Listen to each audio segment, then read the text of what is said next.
உங்களோட வியூவர்ஸ்க்குலாம் காட்டிடுங்க என்ன டிஷ் இது என்ன அப்படின்னு தெரியல. என்ன டிஷ் இது என்னது இது?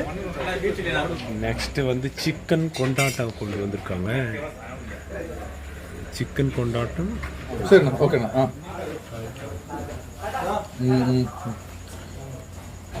సరే చెప్తాను. నూల్ పొరోటా.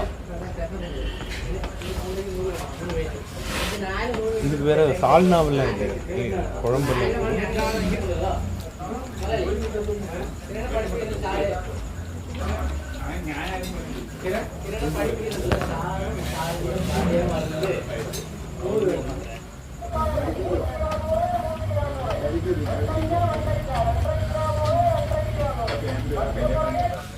ஹாய், நம்ம இன்னைக்கு ஒரு ஸ்பெஷல் கெஸ்ட் வந்திருக்காரு. அவர் கூட நம்ம இன்னைக்கு ஒரு ஸ்பெஷலாக ஒரு நைட்டு டின்னர் சாப்பிட போகிறோம் இல்லையா? நம்ம ஃப்ரெண்ட்ஸ் வந்து 2 பேர் சென்னையிலேருந்து வந்திருந்தாங்க. இப்போ அவங்க வந்து கேட்டிருந்தாங்க, கேரளாவில் வந்து நல்ல புரோட்டா அப்புறம் சிக்கன் இந்த மாதிரி ஐட்டம்ஸ் எல்லாம், நான்வெஜ் ஐட்டம்ஸ் எல்லாம் எங்கே கிடைக்கும் அப்படின்னு. அதனால நாங்கள் வந்து கேரளாவில் வண்டித்தாவளம் ஒரு இடத்துக்கு வந்திருக்கோம். ஸ்பெஷலாக 2 நான்வெஜ் ஐட்டம் வந்து ஆர்டர் பண்ணியிருந்தோம். ஃபர்ஸ்ட்டு வந்து பார்த்தீங்கன்னா சிக்கன் சில்லி ஆர்டர் பண்ணியிருந்தோம். அப்புறமா இன்னொரு ஐட்டம் என்ன அப்படின்னு யோசிச்சுட்டு இருந்தோம். சரி அப்படின்னு சொல்லி அப்புறம் சிக்கன் கொண்டாட்டம்னு ஒரு ஐட்டம் இருக்குது. ஏன்னா அது வந்து அந்த அளவுக்கு காரமாகவும் இருக்கும், ஒரு இனிப்பு எல்லாம் கலந்த ஒரு சுவையாக இருக்கும். அதுவுமே நாங்கள் ஆர்டர் பண்ணியிருந்தோம். இதுதான் சிக்கன் கொண்டாட்டம். அதுவுமே நல்லா இருக்கும் சாப்பிட்றதுக்கு. இப்போ இது 2 தான். இது கூட இனி நம்ம இதுக்கு மெயின் டிஷ் என்ன அப்படின்னு பார்த்தீங்கன்னா நூல் பரோட்டா அப்படின்னு சொல்லுவாங்க. அந்த நூல் பரோட்டாவும் ஆர்டர் பண்ணியிருந்தோம்.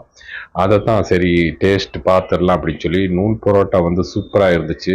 ஆனால் 2 பரோட்டா வந்து சாப்பிட்றதே வந்து ரொம்ப கஷ்டமாக இருந்துச்சு. ஏன்னா அந்தளவுக்கு ஹெவியான ஒரு ஃபுட்டாக இருந்துச்சு.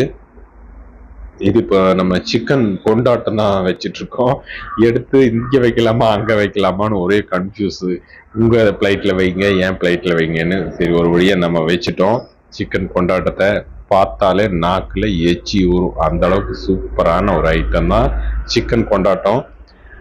நீங்கள் கேரளா வந்து இந்த மாதிரி எல்லா ஹோட்டல்லையுமே கிடைக்கும். இந்த ஹோட்டல் அப்படிங்கிறது இல்லை, கேரளாவில் எல்லா ஹோட்டல்லையுமே சிக்கன் கொண்டாட்டம் கிடைக்கும். அப்புறம் பரோட்டாவுக்கு வந்து பார்த்தீங்கன்னா தனியாக சால்னாவுமே கொடுத்துருந்தாங்க. பரோட்டா அப்படியே நூல் மாதிரி வருதுங்க பாருங்கள். நூல் பரோட்டா அப்படின்னா இதுதான், அப்படியே ஆவி பறக்க நூல் பரோட்டா. ரொம்பவுமே சூப்பராக இருக்குது. எடுக்கும்போதே அந்த ஒரு பஞ்சு மாதிரி இருக்குது அப்படின்னு சொல்லுவோம் இல்லையா, அந்த மாதிரி பஞ்சு மாதிரி இருந்துச்சு எடுக்கும்போதே. அதுக்கு சாதாரணமாக சிக்கன் குழம்பும் இருந்துச்சு. நம்ம வந்து இப்போ சிக்கன் கொண்டாட்டத்தோட தான் இப்போ நம்ம அதை சாப்பிட போகிறோம். டேஸ்ட்டு பார்த்துடலாங்களா? பார்த்து சாப்பிட்றது அப்படின்னு சொல்லுவாங்க இல்லையா, அதுதான் பார்த்து சாப்பிட்டுக்கிட்டே இருக்கோம்.